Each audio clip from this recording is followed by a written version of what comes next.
بسم اللہ الرحمن الرحیم وبہ نستعین السلام علیکم ورحمۃ اللہ وبرکاتہ۔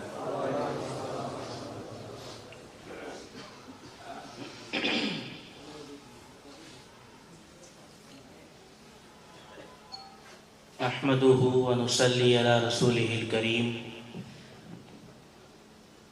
اما بعد، اعوذ باللہ من الشیطان الرجیم، بسم اللہ الرحمن الرحیم۔ سبحان الذی اسری بعبدہ لیلا من المسجد الحرام الی المسجد الاقصی، صدق اللہ العظیم وصدق رسولہ النبی الامین الکریم، ونحن على ذلك لمن الشاہدین والشاکرین والحمد للہ رب العالمین۔ قال اللہ تبارک وتعالی فی القرآن المجید، ان اللہ وملائکتہ یصلون علی النبی یا ایہا الذین آمنوا صلوا علیہ وسلموا تسلیما، اللہم صل علی سیدنا مولانا محمد وعلی آل سیدنا مولانا محمد وبارک وسلم، صلاة و سلام علیک یا سیدی یا رسول اللہ صلی اللہ تعالی علیہ وسلم۔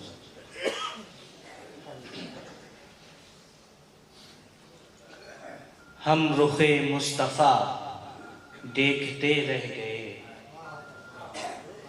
ہم رخ مصطفیٰ دیکھتے رہ گئے، یعنی حسن خدا دیکھتے رہ گئے، یعنی حسن خدا دیکھتے رہ گئے، اور زاہد و پارسا روز محشر مجھے، زاہد و پارسا روز محشر مجھے خلد جاتا ہوا دیکھتے رہ گئے، خلد جاتا ہوا دیکھتے رہ گئے، اور جب ہوا چاند ٹکڑے تو کفار سب، جب ہوا چاند ٹکڑے تو کفار سب، ان کا یہ معجزہ دیکھتے رہ گئے، ان کا یہ معجزہ دیکھتے رہ گئے، اور آئینہ جب بنا آئینہ ساز کا، آئینہ جب بنا آئینہ ساز کا، آئینے آئینہ دیکھتے رہ گئے، سبحان اللہ،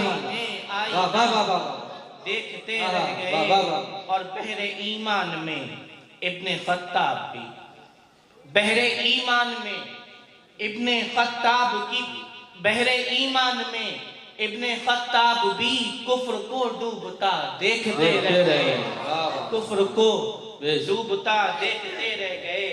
اور شعر دیکھیں کہ ان کی آنکھوں میں موسیٰ علیہ السلام، ان کی آنکھوں میں موسیٰ علیہ السلام جلوہائے خدا دیکھتے رہ گئے، سبحان اللہ، خدا دیکھتے رہ گئے، اور سن کے منظر سے نعت ان کی اہل سفر ہے، سن کے منظر سے نعت ان کی اہل سخن، بت بنے جانے کیا دیکھتے رہ گئے، بت بنے جانے کیا دیکھتے رہ گئے۔ اللہم صلی علی سیدنا مولانا محمد وعلی آل سیدنا مولانا محمد وبارک وسلم، صلاة و سلام علیکہ یا رسول اللہ صلی اللہ تعالی علیہ وسلم۔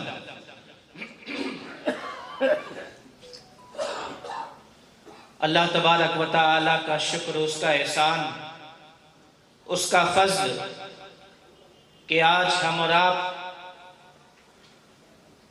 عرس کلیمی کی اس بابرکت بامقصد نورانی محفل میں حاضر ہیں، اور اللہ اور اس کے رسول، اس کے محبوب بندوں کا ذکر کر رہے ہیں، سن رہے ہیں۔ اللہ تبارک و تعالی اس کو قبول فرمائے، آمین آمین۔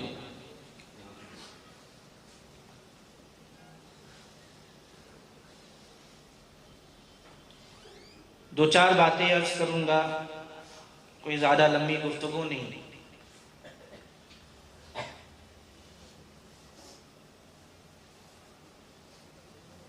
کل کی شب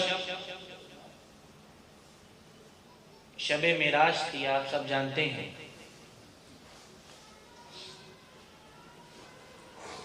شب معراج اللہ کے رسول آسمانوں پر گئے، اس سے آگے گئے اور اللہ کے حسن و جمال کا بے پردہ دیدار کیا۔ بے شک۔ معراج بھی جسمانی معراج جس کو کہا جاتا ہے۔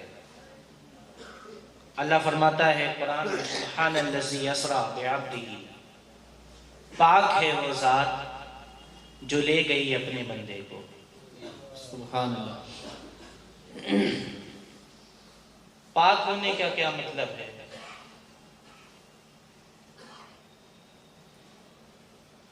معراج ہوئی، جسمانی معراج ہوئی، اختلاف ہے۔ کچھ لوگ کہتے ہیں کہ روحانی معراج ہوئی، خواب میں دیکھا، خواب میں دیدار کیا۔ لیکن ہمارا یہ ماننا ہے، ہمارا ایمان اس پر ہے کہ جسمانی معراج ہوئی ہے۔ سبحان اللہ۔ بے شک۔ روحانی معراج تو ہوتی رہتی ہے، حق۔ لیکن یہاں جسمانی معراج کی بات ہے۔ سبحان اللہ۔ انسان اپنی عقل لگانے لگا کہ کیسے گئے، کس طرح گئے، کتنی بلندیوں پر ہے۔ یہاں عقل کا کیا کام ہے؟ واہ یہ دیکھا جائے کہ لے جانے والی ذات کون ہے۔ واہ واہ واہ واہ۔ سبحان اللہ۔ کیا سبحان اللہ۔ فرماتا ہے اللہ؟ واہ سبحان واہ واہ۔ الذی اسریٰ، پاک ہے وہ ذات جو لے گئی اپنے بندے کو۔ ہاں کیا بات ہے۔ اللہ کی طاقت، اللہ کی قدرت پہ توجہ کرو۔ بے شک۔ قادر ہے، وہ لے جا سکتا ہے۔ بے شک۔ حق۔ مثال کے طور پر اس طرح سمجھیں کہ اگر آپ کو یہاں سے شاہجہاں پور جانا ہے، جو کہ 35 کلومیٹر ہے، کوئی پیدل جائے گا تو اس کو وقت زیادہ لگے گا۔ انسان سوچنے لگا کہ ایک لمحے میں کیسے گئے اور واپس آ گئے۔ ہاں۔ پیدل جائے گا شاہجہاں پر، اس کو زیادہ وقت لگے گا۔ سائیکل سے جائے گا تو اس کا وقت الگ ہوگا، اپنی طاقت کے حساب سے جائے گا۔ کوئی گاڑی سے جائے گا تو وہ اپنی طاقت کے حساب سے جائے گا۔ گاڑی والا جلدی پہنچے گا، کوئی ہوائی جہاز لے کے چلا جائے گا تو اور اس سے جلدی پہنچ جائے گا۔ تو یہ سوچنا کہ ایک لمحے میں گئے اور واپس آ گئے، یہ بیکار ہے۔ کہ توجہ اس پر نہ کی جائے، عقل اس پر نہ لگائی جائے کہ ایک لمحے میں اتنی دور کا سفر طے کر کے واپس کیسے آ گئے، بلکہ یہ سوچا جائے، نظر اس طرف کی جائے کہ لے جانے والی ذات کون ہے۔ واہ واہ واہ۔ سبحان اللہ۔ اس کی طاقت کا اندازہ کون لگا سکتا ہے؟ اس کی قدرت کا اندازہ کس طرح لگایا جا سکتا ہے؟ سبحان الذی اسریٰ بعبدہ لیلا من المسجد الحرام الی المسجد الاقصی، پاک ہے وہ ذات جو لے گئی اپنے بندے کو۔ حضرت انس بن مالک رضی اللہ تعالی عنہ فرماتے ہیں کہ اللہ کے رسول صلی اللہ علیہ وآلہ وسلم نے ارشاد فرمایا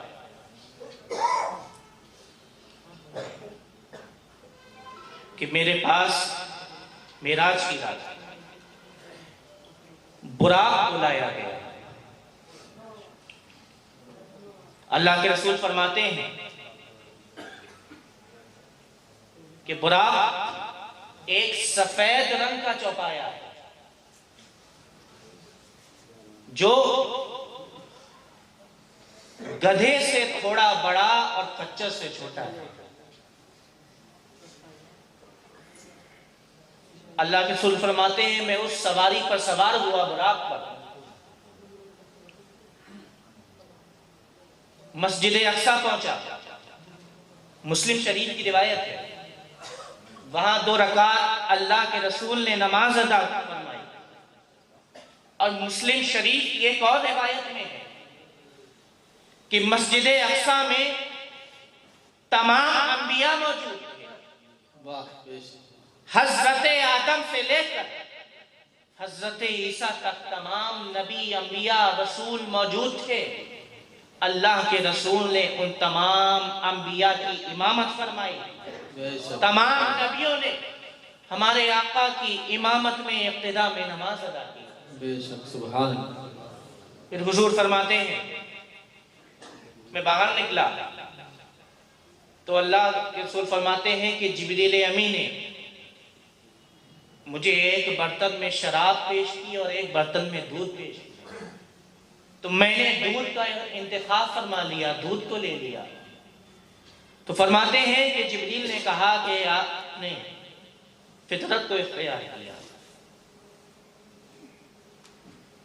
حضور فرماتے ہیں کہ پھر جبریل مجھے بلندیوں پر لے گئے آسمان کی طرف۔ جب پہلے آسمان پر پہنچے پوچھا گیا کون ہے، تو جبریل امین نے عرض کیا کہ جبریل ہے۔ پوچھا گیا ساتھ میں کون ہے، جبریل نے کہا کہ محمد رسول اللہ صلی اللہ علیہ وآلہ وسلم ہے۔ سبحان اللہ حضور فرماتے ہیں کہ دروازہ کھول دیا گیا تو میں نے سامنے حضرت آدم کو دیکھا۔ سبحان اللہ حضرت آدم نے خیر مقدم کیا، مرحبا کہا اور اللہ کے رسول کے لیے دعائیں خیر کی۔ پھر آگے بڑھے، دوسرے آسمان پہ پہنچے، آواز آئی، پوچھا کون، جبریل عرض کرتے ہیں کہ جبریل۔ پھر پوچھا گیا کہ کون ہے، ساتھ میں کون ہے، حضرت جبریل فرماتے ہیں کہ ساتھ میں محمد رسول اللہ ہے صلی اللہ علیہ وسلم۔ دروازہ کھولا گیا تو اللہ کے رسول فرماتے ہیں میری ملاقات دوسرے آسمان پر حضرت عیسیٰ اور حضرت یحییٰ سے ہوئی۔ انہوں نے بھی مرحبا کہا، مبارکباد دی، خیر مقدم کیا، خوش آمدید کہا اور دعائیں خیر۔ پھر آگے گئے، تیسرے آسمان پہ پہنچے، پھر وہی پوچھا گیا کہ کون ہے، جبریل عرض کرتے ہیں کہ جبریل ہوں میں، ساتھ میں کون ہے، عرض کیا محمد رسول اللہ ہے۔ دروازہ کھلتا ہے، اللہ کے رسول فرماتے ہیں کہ تیسرے آسمان پر حضرت یوسف سے ملاقات ہوئی۔ سبحان اللہ دنیا کے انسانوں کا آدھا حسن اللہ نے حضرت یوسف کو عطا کیا۔ سبحان اللہ تو تیسرے آسمان پر حضرت یوسف سے ملاقات ہوئی، حضرت یوسف نے خیر مقدم کیا، مرحبا کہا اور انہوں نے بھی خیر کی دعا فرمائی۔ پھر چوتھے آسمان پر پہنچے اسی طرح، پھر وہی سوال و جواب، کون، جبریل امین عرض کرتے ہیں میں ہوں، ساتھ میں کون ہے، فرمایا محمد رسول اللہ۔ پوچھا جاتا ہے کیا انہیں بلایا گیا تھا، کیا ان کے لیے پیغام بھیجا گیا تھا، جبریل عرض کرتے ہیں کہ ہاں ان کو بلایا گیا تھا۔ پھر چوتھے آسمان پر حضرت ادریس علیہ السلام سے ملاقات ہوتی ہے۔ سبحان اللہ پانچویں آسمان پر پہنچتے ہیں تو پانچویں آسمان پر ہارون علیہ السلام سے ملاقات ہوتی ہے۔ چھٹے آسمان پر پہنچتے ہیں، یہی سوال و جواب، دروازہ کھلتا ہے، حضور فرماتے ہیں کہ چھٹے آسمان پر موسیٰ علیہ السلام سے ملاقات ہوتی ہے۔ پھر ساتویں آسمان پر پہنچے، اللہ کے رسول صلی اللہ علیہ وسلم فرماتے ہیں کہ ساتویں آسمان پر میری ملاقات حضرت ابراہیم علیہ السلام سے ہوئی۔ سبحان اللہ پھر حضور اس سے آگے تشریف لے کر جاتے ہیں لامکہ تشریف لے کر جاتے ہیں۔ پھر آگے وہاں جاتے ہیں کہ جہاں کوئی نہ جا سکتا ہے، جہاں کوئی نبی نہیں جا سکتا، جہاں کسی رسول کو، کسی نبی کو، مقرب ملائکہ کو بھی جانے کی اجازت ہے۔ وہاں اللہ کے رسول صلی اللہ علیہ وآلہ وسلم تشریف لے کر گئے اور بے حجاب اللہ کا دیدار کیا، اللہ کے حسن و جمال کو دیکھا۔ سبحان اللہ بابا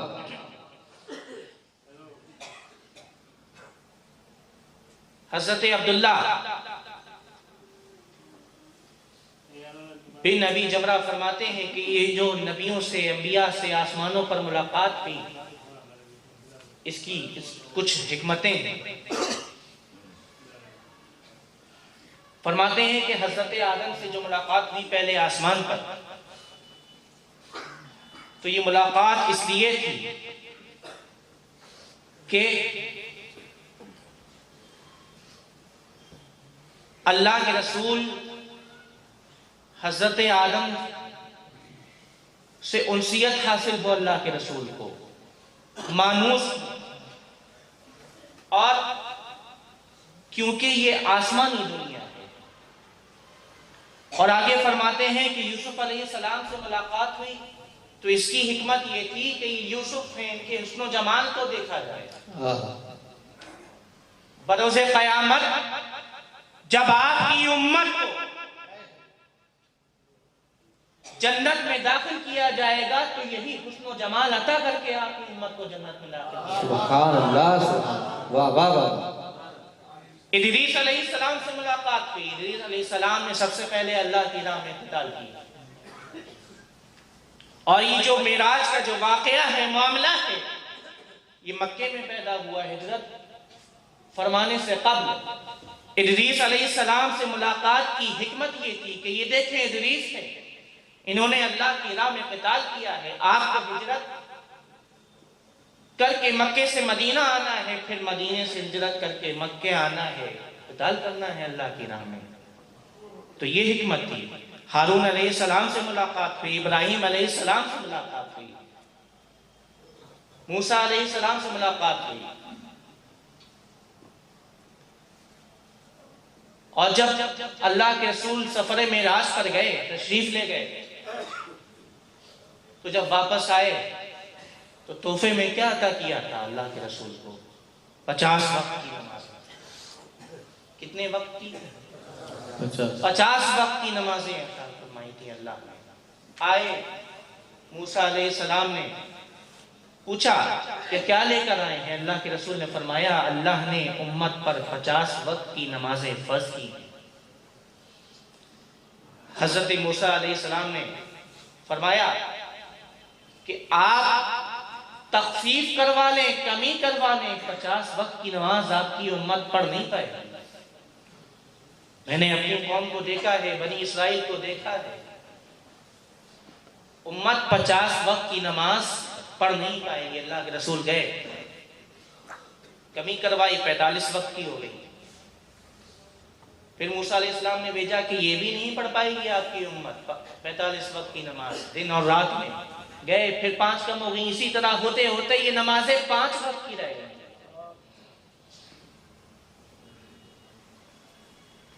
اب سوال یہ ہے کہ اللہ کو تو پہلے ہی معلوم تھا کہ نمازیں 5 ہونی ہیں، وہ تو غیب جاننے والا ہے، وہ جانتا تھا کہ 50 وقت کی نمازیں عطا کروں گا، یہ 5 کی رہ جائیں گی، میرا محبوب آئے گا، کمی کروائے گا، تخفیف کروائے گا، تو پہلے ہی کیوں نہ 5 وقت کی عطا فرما دی۔ دراصل امت کو یہ بتانا تھا، لوگوں کو یہ بتانا تھا کہ سنو، میں تم پر جو لطف و کرم کی بارشیں کرتا ہوں، میں تم پر جو عنایات کرتا ہوں، وہ اپنے محبوب کے صدقے میں کرتا ہوں، اپنے محبوب کے ذریعے کرتا ہوں۔ سبحان اللہ، یہ دکھانا مقصود تھا لوگوں کو، یہ بتانا مقصود تھا امت کو، ورنہ اللہ تو پہلے ہی جانتا تھا کہ یہ نمازیں 5 وقت کی رہ جائیں۔ بے شک بے شک۔ اور ایک اور بات یہ سمجھ میں آتی ہے کہ یہ پیدا ہوتی ہے یہ سوال کہ جب 50 وقت کی نماز عطا کی تو جانتا تھا 5 وقت کی رہ جاتی، تو ایک ہی بار میں 5 وقت کی کر دی جاتی۔ یہ کیا معاملہ ہے، یہ کیا ماجرا ہے کہ حضور گئے کم کروانے، پھر 5 کم ہوئی، پھر گئے، پھر 5 کم ہوئی، 5 کم ہوتے ہوتے یہ 5 رہ گئے۔ جتنی بار گئے اتنی مرتبہ 5 وقت کی نماز کم ہوئی۔ ایک ہی وقت میں 45 نماز، اس کی تخفیف کر دی جاتی، کمی کر دی جاتی، اور 5 وقت کی کر دی جاتی ایک ہی بار میں، لیکن یہ بار بار جا رہے ہیں اور کم ہو رہی ہے، یہ کیا ماجرا ہے؟ ہاں ہاں بات دراصل صرف اتنی ہے کہ اللہ کو اپنے محبوب کی ادا یہ بہت پسند ہے واہ واہ واہ کہ میرا محبوب مجھ سے مانگتا جائے اور میں عطا کرتا واہ واہ واہ واہ میرا واہ محبوب واہ واہ مجھ سے سوال کرتا جائے میں اسے عطا کرتا سبحان جاؤں اللہ۔ میرا محبوب میری بارگاہ میں سوال کرتا جائے مانگتا جائے وہ جتنا مانگتا جائے گا میں اپنے محبوب کو اتنا عطا کرتا رہوں واہ واہ واہ واہ واہ نعرہ تکبیر، نعرہ رسالت، نعرہ حیدری، نعرہ حیدری، حضور صاحب سجادہ، حضور صاحب سجادہ، عرس کلیمی، عرس کلیمی، نعرہ تکبیر، واہ واہ واہ واہ واہ سبحان اللہ سبحان اللہ۔ میرا محبوب بار بار آتا جائے مجھے اپنے محبوب کی یہ عطا بہت پسند ہے ہاں ہاں واہ واہ بار واہ بار آئے میں اس کو عطا کرتا رہا اور قربان جاؤ عاشقوں واہ واہ واہ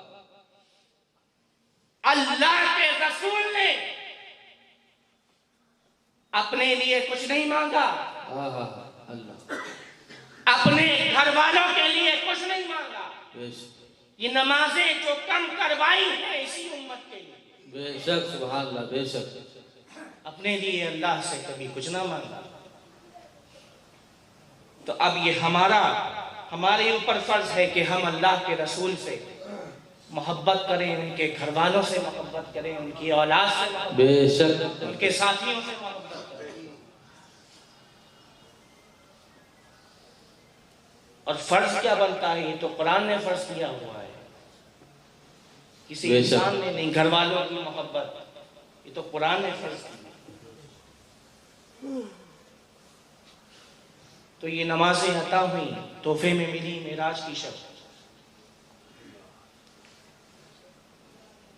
اللہ کے رسول نے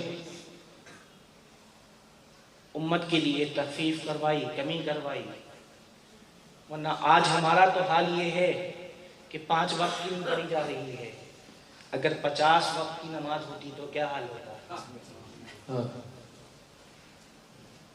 اللہ توفیق عطا فرمائے آمین اور اپنے محبوب صلی اللہ علیہ وآلہ وسلم کی سچی محبت عطا کرے آمین اللہ کے رسول نے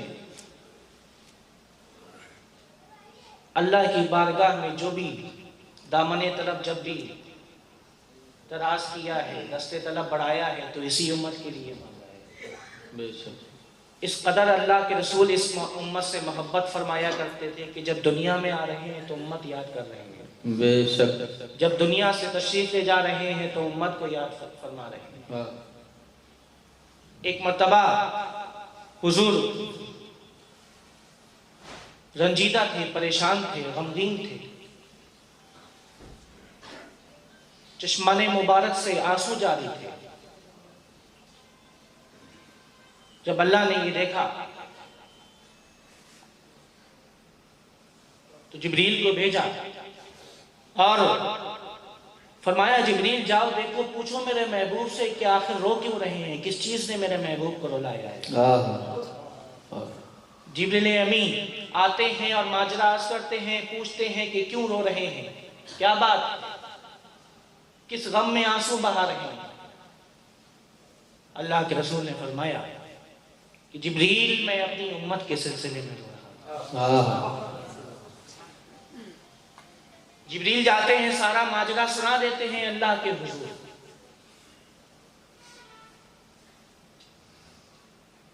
اللہ فرماتا ہے کہ جبریل جاؤ میرے محبوب سے کہہ دو کہ امت کا غم نہ کریں امت کے سلسلے میں آنسو نہ بہائیں امت کے سلسلے میں پریشان نہ ہو وَلَا سَوْفَ يُعْطِيكَ رَبُّكَ فَتَرْضَىٰ محبوب ہم آپ کو اتنا عطا کریں گے کہ آپ راضی ہو جائیں سبحان اللہ سبحان اللہ واہ واہ واہ واہ سبحان اللہ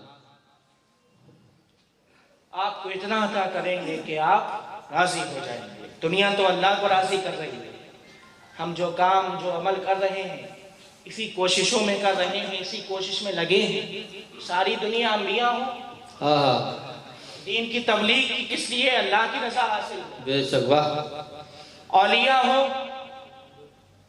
جو بھی عمل کیا، جو بھی کام کیا، فقط اس لیے کیا اللہ راضی ہو جائے، اللہ خوش ہو جائے۔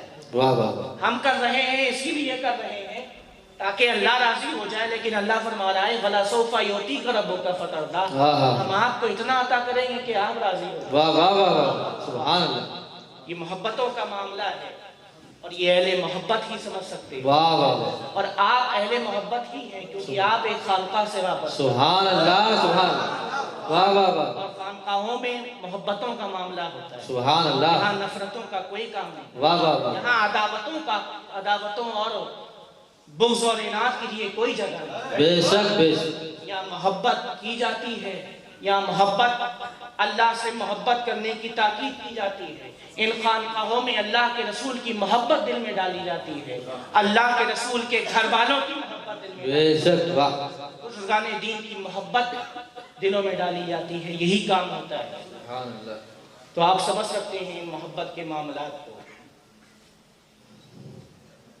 بلکہ محبت کو سمجھا کہاں جا سکتا ہے؟ واہ محبت کو سمجھا نہیں جا سکتا کیونکہ محبت دماغ سے نہیں دل سے ہوتی۔